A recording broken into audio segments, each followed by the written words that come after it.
যদি আমাদের এই স্বাধীন সার্বভৌম এবং সামাজিক সহনশীল এই ক্যাম্পাসে যদি অস্থিতিশীল পরিবেশ তৈরি করেন, সেক্ষেত্রে আপনাদেরকে সকল দায়ভার বহন করে ক্যাম্পাস থেকে বিতাড়িত হতে হবে। অতীতে যারা হেলমেটের অন্তরালে থেকে বিভিন্ন কার্যক্রম পরিচালনা করেছেন, তাদের মুখোশ কিন্তু আমরা উন্মোচন করতে পারি নাই শুধু হেলমেটের কারণে। গত রাত থেকে ঢাকা কলেজ ক্যাম্পাসে একটি অস্থিরতা বিরাজ করছে, যে অস্থিরতার মূলে আমরা আমাদের এই ঢাকা কলেজ ছাত্র শিবিরকে পেয়েছি।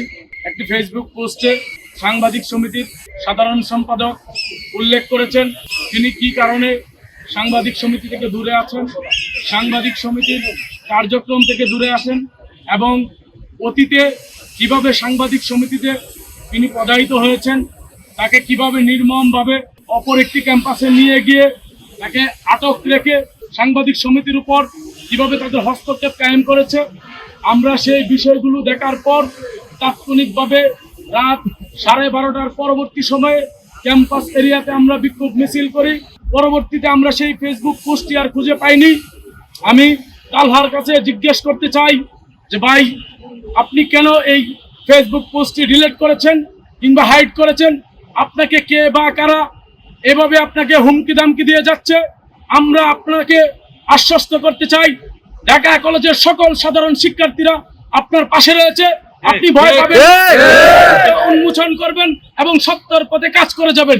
যেই সত্য এবং সাহসিকতার জন্য আপনারা সাংবাদিকতার পেশাকে বেছে নিয়েছেন, সেই সাংবাদিকতার পেশা হোক আপনাদের ইমানি দায়িত্ব।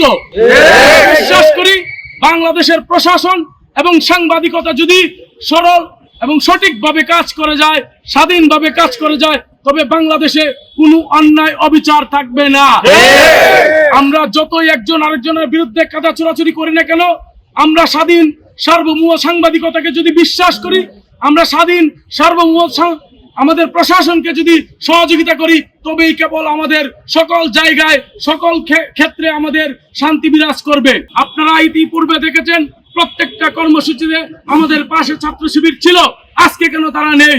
আমি তাদের কাছে প্রশ্ন রাখতে চাই, ফেসবুকে কোনো প্রকার হুমকি দামকি কিংবা কোনো প্রকার কুটচাল বট বাহিনী দিয়ে কমেন্টস করে আমাদের এই আন্দোলনকে দমানো যাবে?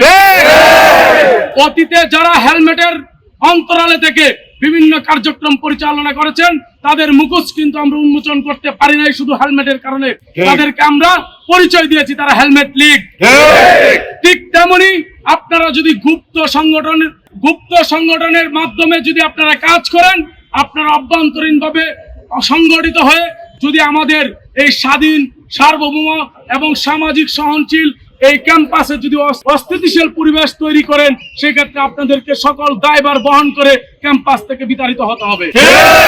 আপনাদেরকে আমি অনুরোধ করছি, বিনয়ের সাথে আপনাদেরকে আমি রিকোয়েস্ট করছি, আপনারা সেই পথ পরিহার করে ভালো পথে ফিরে আসবেন।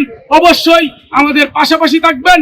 আমরাও কোনো প্রকার ভুলভ্রান্তি এবং অপরাধে যদি জড়িত হই, সেক্ষেত্রে আপনাদের প্রতিবাদ আমরা আশা করছি।